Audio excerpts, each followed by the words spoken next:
Let your rep work be rep work. Now, this is something that when I say most people would assume is common sense, but when you look at the lifting and the training world, it really isn't.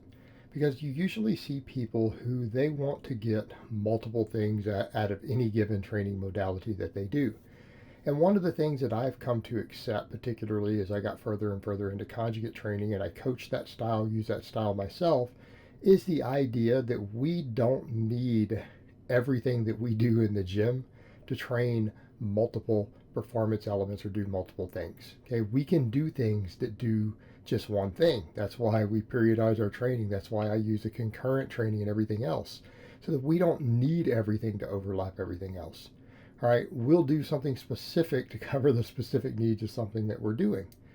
And that's something I said many, many, many years ago, the same idea before when it came to lifting versus conditioning and everything else. I had said, look, guys, let your conditioning work be conditioning work.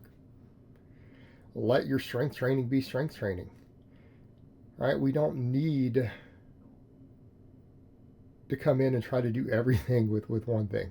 And it's the same when it comes to lifting. And what do I mean? Well, when we do conjugate style training in general, our heavy work is really heavy, right? We don't care about training volume with heavy work. We care about maximizing tension, maximizing straining, and doing heavy singles. And when I say heavy, we're taking them usually to a max. Let your heavy work be heavy. If you want to get good at lifting a really heavy weight, then you need to lift a truly heavy weight. And if you can lift it 3 times, it's not heavy. Like it's somewhat heavy. It's kind of heavy, but it's not real heavy. Okay, same thing with our speed work. Let our speed work be fast.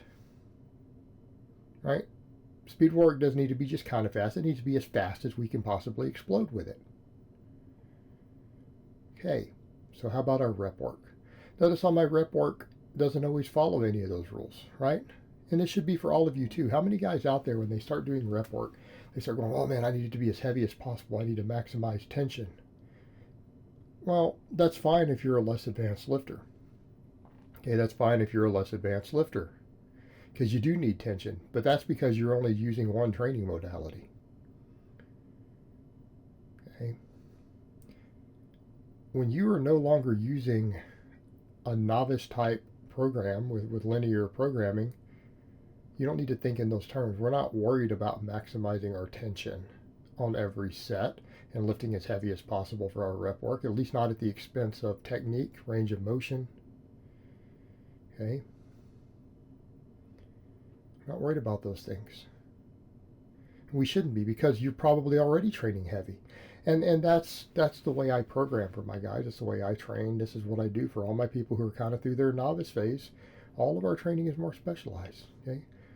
And I'm not saying the weight on the bar doesn't matter for our rep work, but we're not concerned with creating as much tension as possible. We get our mechanical tension from our really heavy work. Okay? And if we increase tension on our other stuff, we increase weight on the bar, it's because we've just gotten bigger and stronger. We use it to gauge overload. We use it to gauge progression, but it doesn't become the goal. In other words, our goal with our 10 rep or 15 rep sets is not to always increase the weight all the time. It's to get enough hypertrophy that we can increase the weight without changing the tempo, the range of motion, so that it looks identical to when we had 10 pounds less on the bar. Same number of reps, same range of motion. Okay? Because that's how we gauge progress. It's not the goal, it's the measurement. Okay, we get our tension from our heavy work. Same thing when it comes to speed. I've pointed out that we have good data on bar speed. We know that bar speed impacts the quality of reps. Okay, it impacts the quality of reps. And I think that's the thing that really confuses people when I'm over here doing rep work. Sets of 10, sets of 15. Like, you're not exploding as hard as you possibly can. When you said that gives extra muscle fibers, you're right. You're right. Because I'm going to do 10 reps. Okay? I'm going to do 15 reps. I'm going to do pretty much limit sets with 10 or 15 reps or whatever it is that I'm doing. I don't need compensatory acceleration because I'm going to get fatigued through the volume. When we're doing explosive training, our goal is to start getting upper threshold fibers on the very first rep. Okay, we don't need to do 5 sets of 10 on any exercise in which we're exploding as hard as we can. We don't need to do that. We don't need 50 reps. We don't need 75 reps that hit the upper threshold fibers. That's excessive. There's no benefit to that. There's no point. We're using it to create fatigue. That's it. That's what we care about. We're doing the rep work to create fatigue. We're creating metabolic fatigue. That's the whole point. It's why we do rep work. And for rep work, I'm talking about stuff that's like 10 plus reps. But then you get everyone who's like, oh, why can't I do 8s? It'd be more tension. It's like, well, why do you need 8s for your rep work? It's for form breakdown? Are you going to generate the metabolic fatigue that you want? Why aren't you doing heavier work anyways? Why don't you have days in your training dedicated to the heavier work already? Okay. And I'm not saying I don't have my guys do heavy work, even who are advanced lifters, where they have days with 5s and 6s. It's there. We do that to replace speed work for guys who don't need speed work or who don't benefit from speed work. But your rep work, all these supplemental lifts, guys, these are supplemental exercises. You see me doing here good mornings, close grip bench presses, pendlay rows. These are supplemental work. This is all here just for hypertrophy. Now, guys will say, but doesn't size equal strength? Well, sure it does.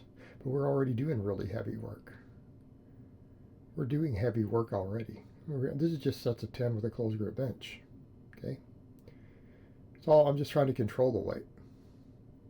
Not exploding as hard as I can, not trying to get as much weight as possible on the bar. I'm trying to do enough reps with a moderate weight to generate fatigue and hit the upper threshold fibers through fatigue and to make sure that we hypertrophy everything. Fills in all the weak links that we miss from the other work. You let your rep work be rep work. But that's the thing, people want to ego lift with their rep work, and that's the problem. Perfect example, guys who want to do a 6 rep max with dumbbell presses and have a guy put it in place. All right, save that for your barbell work. All right, save that for your barbell work. You want to do an all-out 6 sets of 6 on the bench press? By all means, knock yourself out. Plenty of guys who do that on their RE days, but that's primary exercises. That's your big lifts. We don't need that with our volume work. There's no need to explode your volume work as fast as possible. We're already getting speed work every week. And if we're exploding with it, we're gonna lose volume anyways. And I'm not saying it wouldn't have benefits, but do your speed work. In fact, take your heavy work, explode as hard and as fast as you can on your heavy work. Because that's the whole point. You can only explode maximally for a few reps anyways. That's it. That's a limited resource that you have. Lifting explosively isn't something you can do for 5 sets of 10. If it is, you're going to have to go even lighter. Our rep work is here to create fatigue. Don't expect everything you do to give you all your results. Okay? We have to get that stuck out of our head. All of our work is specialized. So as we get more advanced as lifters, our work is specialized. You're going to do different lifts for different goals. You're going to have exercises that are more suited for really heavy training, for maxing out on, or even doing a 5x5 on. That works for certain exercises. Probably not ideal for a lot of your volume exercises. You don't need to overlap the two. Same thing, your speed work. That is where you get your speed training. Do your explosive lifting. But if it's an exercise you're doing more than 6 reps on, it's really a waste. It's really a waste. You're not going to get out of it what you think you are. You know? Let your volume work be controlled. Go light enough that you can hit your target reps with perfect form. Notice all this stuff. This is all perfect form. Clean form. High reps, 10 to 15 reps. All of it that you're seeing in this video. Is it challenging? Yes. Do we try to increase it? Yes. Do we microload and add fractional plates as we go? Yes. But it's all controlled. We're trying to maximally fatigue all the muscles that we're trying to work, to bring up all of our weak links that aren't being maximally hit from our really heavy work, from our power work, our speed work. Okay, you've got to specialize in your different training modalities as you get more advanced, and quit trying to make everything do everything that you want it to do. You can come in and do movements just for one training modality. And in fact, if you specialize with everything you do, you're going to be better. They said, let your heavy work be really heavy. And don't worry about the volume. You guys say, oh, you're not going to get that big off of the 1 rep maxes. That's right, but we're going to generate maximum tension. We're going to generate maximum force. We're going to have maximum intermuscular coordination develop from it. Okay, because we can do this volume work later for our volume. Our volume work doesn't need to be extremely heavy. We say, oh, we've got to get more and more weight. It's about maximizing peak tension. And it's like, it's not necessary. That's why we have our heavy work. We're doing this to generate metabolic fatigue. No room for ego lifting in your rep work. We're not even worried about speed with it, because we can do speed work separate too to maximize our force production. We can train for that separately. And when we're advanced lifters, this is the way that we need to train. We have to keep this in mind the more advanced you get. Okay? We have different pathways and performance elements that we are trying to train to get as strong and as jacked as possible. Treat them accordingly. All right, guys, well, that's really all I have to say on that today.